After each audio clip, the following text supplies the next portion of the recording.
Well, another Monday is here. Polar vortex has been making things cold for us, and we'll get over that sooner or later, and we'll be back into spring. Well, I want to talk a little bit about this presentation I'm calling Book Matrix versus Mind Matrix. And I've kind of touched on these a little bit before in some previous videos, but I'm going into more depth this time around, so I hope you can get something out of this.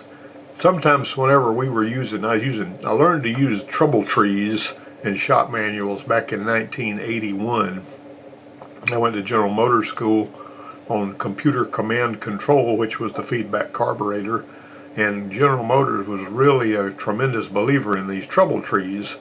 But there's various different shop manual manufacturers have different kind of matrices that they put you through to try to guide you to the problem, so you'll know which direction to go. But you can get lost in that and just get myopia and go from, can't see the forest for the trees. You go from one step to the next one, to the next one, to the next one. And then when you get to the end, you're really not sure what you did or why you did it. You can basically get off track following one of these matrices without even realizing it, because there's no way they can cover everything you're going to see in one of those matrices. And we come to the end of it a lot of the times when we're doing these trouble trees, and we find out that we hadn't fixed anything. Now, sometimes the trouble trees work okay, and I'm going be the first one to admit that. But some of these things are not written very well at all. The earlier ones they wrote that Ford put out there, General Motors' little trouble trees were typically more dependable about leading you to the problem than the silly these little cells that had the yes and no's and to go to A3 and all this kind of junk. I never did like those, and I threw them away after a while and just started, figuring stuff out without that. But I'm not saying that you're going to leave the book completely behind, because you need to look in the book. And what I would do when I would go into the book is I would look and see, I'd look at an overview of the circuit. Usually looking at an overview of the circuit and comparing voltages and stuff, you can figure out what's going on, unless it's an intermittent problem or something like that that's trying to smack you around. But if you have the idea that you're going to switch your powers of logic off and just follow that book and let it lead you by the nose, you get in trouble. You can also miss the first really important steps. Like, for example, they say check fuel quality and so on and so forth, loose connections and that kind of thing. Because, I told you previously, I mentioned this vehicle that if it's set up for 87 octane and you put 93 octane in it, you may wind up with cold drivability problems. And I have seen that. And I mentioned that one time that boy that I had trained him, and he was basically working on his own, and he had this big Bronco, brand new, fall on its face, boop, boop, pop, snort, how induction backfire whenever you try to accelerate when it was cold, and it was terrible.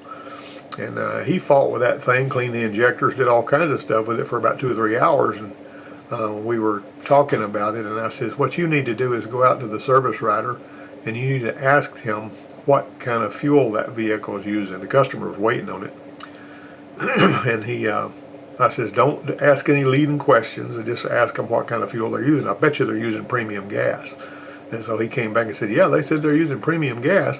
And I said, well, tell them to give the vehicle back to them and tell them to burn this gas out of it and put regular gas in it and see if that takes care of it. So he wasted all kinds of time trying to find something that they had caused by putting the wrong fuel in it. Now, you won't always have that problem when you put premium gas in an 87 octane vehicle, but the first thing I like to know whenever I've got one that's running crazy is that. Furthermore, checking for alcohol content in the fuel is a good plan, because a lot of the times people will accidentally pump from that E85 nozzle into a vehicle that doesn't have flex fuel, and they'll wind up with an alcohol content mix that won't run worth a flip in their car because they're not set up to use, it's not set up to use alcohol and E85 stuff. But anyway, that is smoking Power Stroke diesel. And I got this thing, got it in there. It was a hard start. It spin, finally it'd start. And then it would run fairly decent. Well, the low pressure fuel pump feeds through the filter to the injectors, right? Okay, the injectors are operated by oil pressure on the HUE system, if you're familiar with the Power Strokes. And so I checked the fuel pressure on this one, and it was only like 20 pounds, 20 psi that was being fed to the injectors. And it's supposed to be 55 to 80. And so I told the shop foreman, I was doing about just all the drivability work at that dealership. We ran 100 cars a day through the shop, and I was running I'd do about 12, 15 cars a day. I didn't have time to, sell anything. I just basically was trying to get rid of check engine lights and black smoke and all that kind of thing. So he says, well, I'm going to let the truck mechanic do, one of the guys that's worked on the diesel trucks and did engine work on them. He said, I'm going to let him change that pump out because you got a bunch of other drivability stuff in your rack. And I said, okay. And so right over there across the way, and they weren't probably very far from where I was working, he changed out that pump, and that truck would not start. And it just spun and spun and spun and spun and spun. And there was all kinds of white smoke coming out the back and everything like that. So the shop foreman comes back over and says, what do you think's wrong with this truck? I says, I think it's probably flooded. No. He says, you can't flood no diesel. I said, well, all right then, y'all figure it out. I thought they was going to burn a starter up on that truck. They spun it and spun it and spun it and spun it trying to get it to start. And so finally he came over there calling for the calf rope. He says, can you help us get this thing started? It's kind of funny.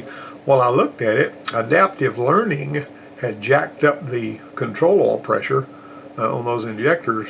It was basically trying to work to get it started because it didn't have enough fuel pressure feeding the injectors, and it kept ratcheting up the ICP, the control oil pressure, which is a controllable thing too, and until it would start up. And it had remembered that. It was in its memory, and whenever it had the proper amount of fuel pressure, that was too much fuel. And I just got in there and looked at the scan tool screen, and I said, I know what's going on here. Spun it over just a second, and I told Eddie, the guy I said, take both battery cables off. So he took all the battery cables off of it.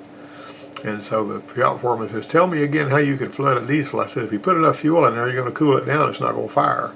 And no. And then we put the cables back on, it fired right up. Even when it fired up, it was running. He was going, no. Well, see, there was nothing in the book about that. You could not find anything in the shop manual on those Power Stroke diesels to tell you that adaptive learning in a condition of low fuel pressure would raise the control oil pressure to the point that it wouldn't start when you replaced the pump and got the pressure where it was supposed to be. And so that was one of those things that needs to be factored in too, you see. Well, this one here was a 92 Lexus SC300, a snazzy little ride.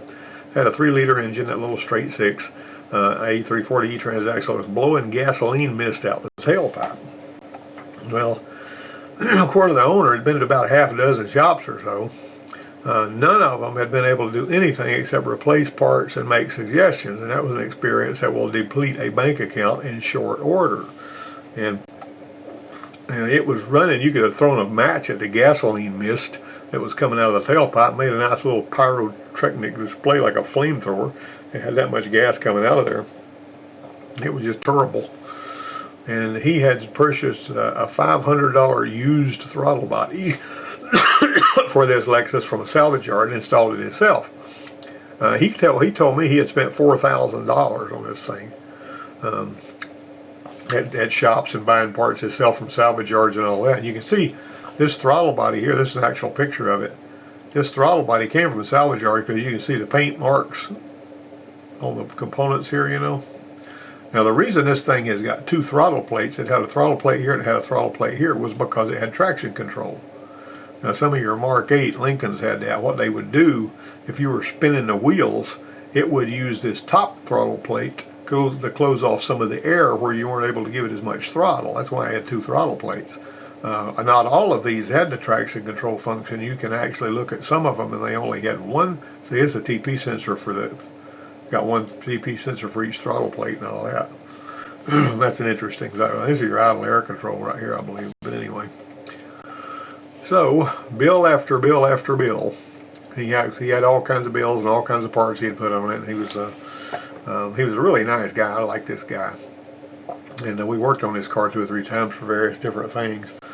But this little thing has got pretty much the same 3-liter i6 in it that the Toyota had stuffed under the hood of the Cressida whenever they were building those, and it's a peppy little thing. I mean, it runs smooth and it runs so good when it's running right. Well, whenever we were looking at it, it ran, but it didn't run good, and whatever was wrong with it seemed to affect all the cylinders equally, because it didn't seem like any one cylinder was misfiring by itself. Now this one's OBD1. There's no misfire codes available. You remember OBD2 didn't come around. It wasn't mandatory until 1996 or 97. And the reason I say that was because on cars, it was pretty much mandatory by 96, but some 1-ton trucks still had OBD1 until 1997, or up through 1997. But the first OBD2 stuff we saw was on Thunderbirds, and that was in 94. And that was really odd too, because the OBD2 connector, the DLC, was on the right side of the console under the glove box on those cars, which was very weird.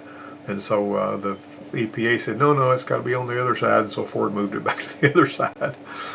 Well, this 93 Jeep Wrangler came in with pretty much the same symptom that Lexus had. It was blowing gasoline mist out the tailpipe. And that's the actual picture of the vehicle. And that was an actual picture of the mist that was coming out of the tailpipe. And it was just a mess. So a few things can cause it. The initial key on showed normal pressure, and when the gauge dropped away real quick when you turned it off, when the pump was shut off. And it should stay up there, you know. This injector right here, I had pulled the fuel rail out, pressured it up with fuel, and had a drain pan there. And with it pressured up with fuel and no electrical connectors even connected to the injectors, you could see this one injector just spraying gas out to beat the band. And that's really the only information we need. Of course, we had that wet spark plug too, and that was a good indicator. I hand tested the injector when we pulled it off of there for verification. One of the truck mechanics came walking by, and he did this for me, and I took the picture of it. But that injector was replaced, and that's what it took to do that, you know. Now, could the Lexus have the same problem? Well, maybe, but the first course of action was to find out which injector was delivering all this fuel, or why, or maybe if more than one of them was. Now, sometimes an injector will drip just a little bit and flood the engine and cause a hard start. One injector can do this. I was working on a Jeep Cherokee one time that was like a 90 model or something. Belonged to some the son of some big wig that owned some big company or whatever. And so he was talking about how that was hard to start, and it'd skip when it first started it up, and then it would clean up its act, and it ran okay after that. And so I told him, so what it did was we started it up while it was still skipping. We shut it off. You know, we finally, it spin a little hard to start. And so we pulled all the plugs out, and one of the plugs, I think it was number 3 or something, was wet. But all the rest of them weren't. Pull the injectors out, and the number 3 injector, the tip of it was really clean, and all the rest of them had that black stuff on them like they usually have. And so I told him he needed an injector. And he said, well, you're not going to experiment on my truck. I said, look, I did this scientifically.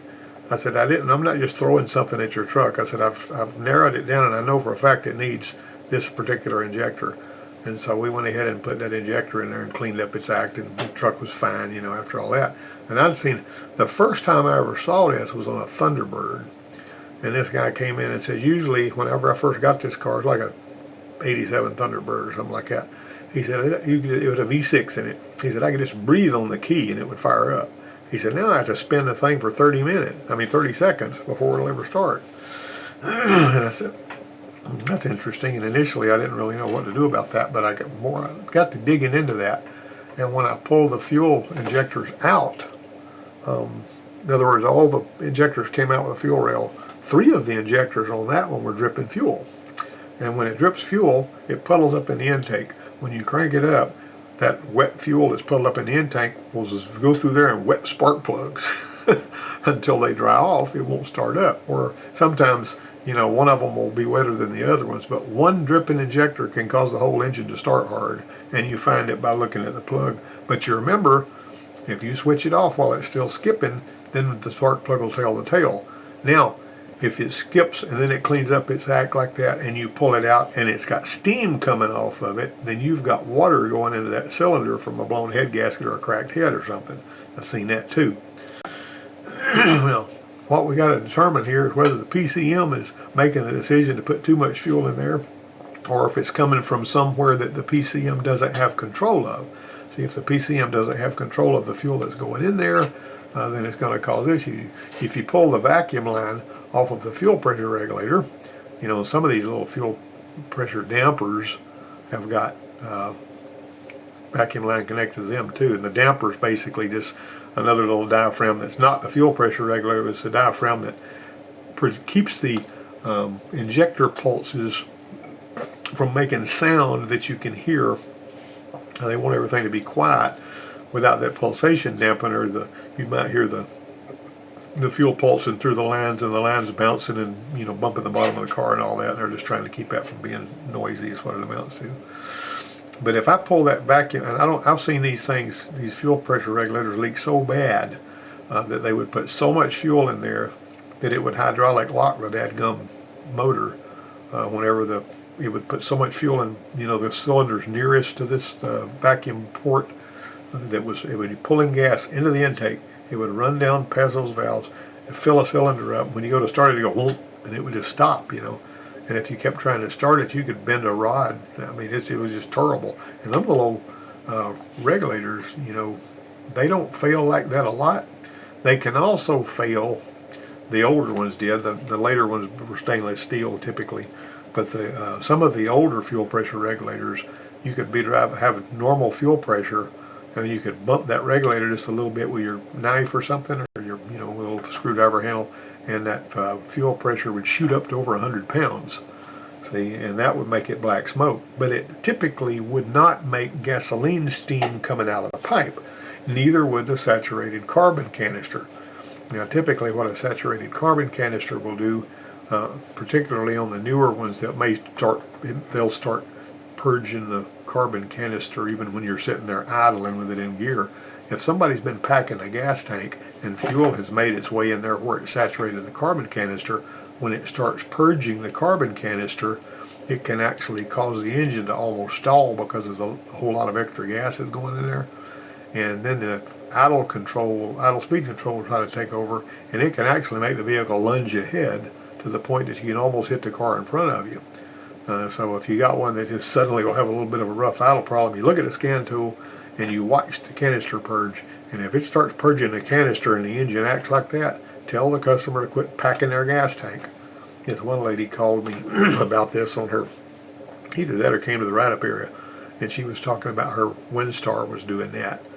And I said, do you pack the gas tank or do you let it click off? She said, well, I usually get as much in there as I can. I said, well, stop doing that. Quit gassing it up like that, and, let the gas nozzle click off. You might round up to the next penny or something, or the next dime or whatever. But I says, put that thing away and quit doing that.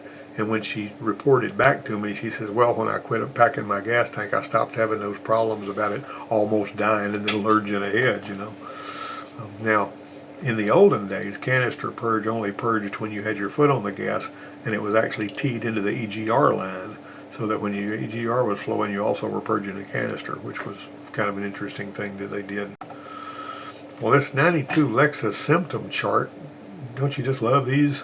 I mean, you got to draw the line over here and look at that one, and it's supposed to lead you in the right direction. Somebody was kind of lazy when they put this together. They didn't want to draw a trouble tree, so they made this matrix, they call it, And the people at the school are basically, or the factory schools will say, now you follow this matrix, it'll lead you right to it. That's a bunch of hooey.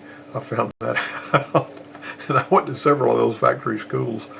I went to school with Jeep, with Chrysler, with Volkswagen, Mazda, Ford. Anyway. All right, let me see. Put away the parts cannon. Plan of attack that doesn't involve trying expensive parts. Swapping is always wise. Now, a lot of people like to change out the part because that's something they know how to do. Figuring out which part to change is a little bit of a different story. This part swapping had already been done, and it had been very expensive. What's really interesting is when somebody brings you one like this, there's a lot of stuff they've already eliminated. So in a way, that makes your job a little easier if you look at it that way. But he'd spent a ton of money just doing that. Use common sense, work a little harder, do sensible tests to find out what's not wrong, so we can home in on what is wrong, like missiles on a target. A lot of people will say hone in, but that's not right. Homing in is what you're doing. Decide to do that before you launch a diagnosis. Now, in some cases, they'll say a known good part's the only choice. And, you know, whenever they run out of ideas in their matrix, they'll say put a known good part on here and see if that does it. Well, you may not have a known good part, and the parts department may not have a known good part. And if they order you a known good electronic part and you put it on there and that doesn't fix it, they don't want it back. And so that's just really a sort of a no-go for there. But sometimes it's the only choice. Now, if you can get a known good part, and I had, like for example, one time I replaced this module, this old DuraSpark module on a Ford, and when I looked underneath where the wires went through the grommet into that DuraSpark module, I saw a place where the wire was broke or barely touching, and so I cleaned that up and soldered it back together and made a test part out of that. And then doggone if this knothead didn't come over and want to borrow that thing, and he put it on the car that he was fixing and gave me back the crummy old different brand with the green overspray on it and claimed that was the same module. That just burned me up when he did that, and I told him not to borrow anything from me again if he was going to do that. Alright, so what about diagnostic trouble codes? Well, should we pull the codes? Well, with a raw gas fuel dump like this, the codes aren't going to tell you nothing anyway. They're going to tell you that the oxygen sensor is reading rich and all this hogwash, you know. Should we check the fuel pressure? Well, that's a good choice, because if the regulator has fouled up and the fuel pressure is high for whatever reason, maybe. But this was not going to be an ignition concern. You know, not raw gas coming out the back. You may have a little soot, you may have misfires, you may have cutting out, but it was obviously going to be a fuel issue, so we went after it like that. Now you can see on that special service tool that Lexus came out, you know, they're supposed to, it hooked up with a banjo bolt to the fuel rail and all that. Well, we didn't have their tool, so we did have this $400 Mac fuel pressure gauge set that's got all these adapters in it, and we replaced the banjo bolt with this fuel line that had a Schrader equipped bolt made for the job. And there was several different ones of these you can see in this, see these right here, they're little old things. Oops, I got the wrong color on my pen. These things, you know, there's several of them there that are similar. Alright, so we hooked that up, and you might notice up here we hooked it up going underneath the car, you know, where there was a banjo bolt under there. And so we replaced the banjo bolt with adapter, and we quick connected that hose to that, which is also quick connects down here. And so we had that Mac Tools fuel pressure gauge. Incidentally, you can buy a kit like the one I'm showing you right here from Amazon for like 60 or 70 bucks. It's got all these adapters and everything. It's a really good deal. But with our gauge in place and no leaks, we fired up we didn't see any external leaks. Well, a healthy MPI system ought to hold steady pressure when the pump's not running. This one lost pressure. I don't know if you saw that needle drop just a second ago. But so that told us the fuel was going somewhere, and since we couldn't see it going anywhere else, now there's a possibility it could be going back into the tank, but we weren't going to consider that until we made sure it wasn't going into the engine. And so it was going into the motor, obviously, because of the steam that was coming out the back. So which injector was it? Well, then we had to track that down. Or which injectors, could have been more than one. These are not easy to access. If you look at these injectors, I mean, you can see the connector of one injector right there. Now all the rest of them are under here, underneath this mess. So we had to take the doggone manifold off. So what we're going to do first, though, before we do that, we're going to disconnect the fuel pressure gauge head, and then we're going to, it's got happened to have the same quick connector that this particular cylinder leakage tester had.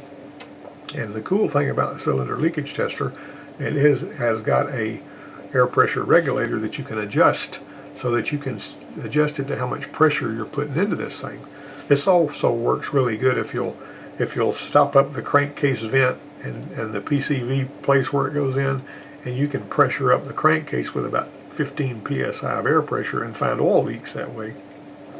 Just take that for, you know, I won't charge you any extra for that little bit.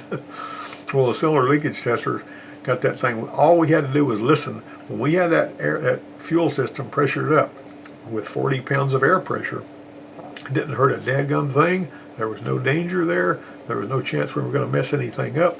You might notice I had put one of those adapters in this fuel filter to stop it up so it wouldn't drip fuel. Not so I could connect anything to it, but you know, anyhow.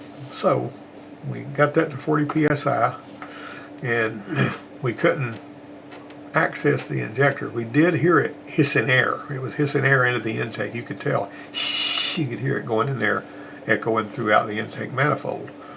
And so we had to pull the intake off. There's the intake. We pulled it off. Now we've got access to all these injectors. See, we can get to those things.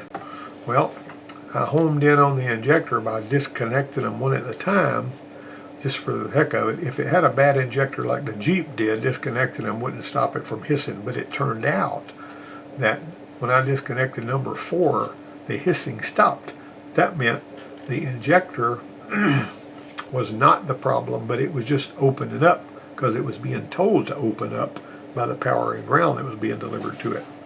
Okay, if the injector was a problem, it would have kept hissing no matter how many injectors we unplugged, but it didn't. Well, what we're after is the easiest and quickest way to determine where the problem is. The wire harness is kind of convoluted and goes everywhere, and we could inspect it for chafing, and we did, but we didn't see anything. A short circuit anywhere between the engine controller and the injector would be, cause issue. Like if it had a short to ground right here, it would cause this same kind of problem. But we couldn't find a short to ground anywhere. If we had found a short to ground, or that was, well, we would have just run an overlay.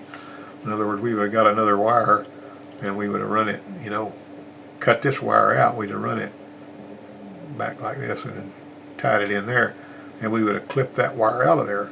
But that wasn't necessary because we actually didn't have any short to ground we could find. So what's the next logical step is to disconnect the PCM, or ECM they called it in those days. The hissing stopped when we disconnected the ECM. So we had ground zero target. We homed in on it like a missile on a target. We found out the engine controller was a problem. Well, a new PCM from Lexus was $1,700. A salvage yard search found only 10 PCMs nationwide, and that's a pig in a poke. You don't know what you're getting a lot of the times. So we sent the ECM to A1 Cardone to have it rebuilt for $400. Now we had to tell them exactly what was wrong with it so that they would exactly know where to look for the problem, and they fixed that thing. And when it came back, we plugged it in, got it going. It was done, and the problem was solved, and the target was eliminated. Now, some of the best ideas come from outside the box when you're troubleshooting. Sometimes you just got to be your own engineer. You got to engineer a way of figuring out what the problem is, gathering your data, sorting it out, and cultivate common sense. Be a terminator. I used to tell my students, you got to be a terminator. Remember that. He told Sarah Connor, he will not stop ever until you are dead. Well, you've got to not stop ever until you've killed the problem and found target zero on where your trouble is. Sometimes you may have more than one problem. Think clearly. Some of the most reliable troubleshooting and repair procedures I've used as in the field were the ones I came up with that weren't in a book anywhere. And we've talked about those on these videos and all. Well, have a great week, and hey, let's be careful out there. I'm glad you guys stopped by and drop me a line. Let me know how you like this and tell me if it did you any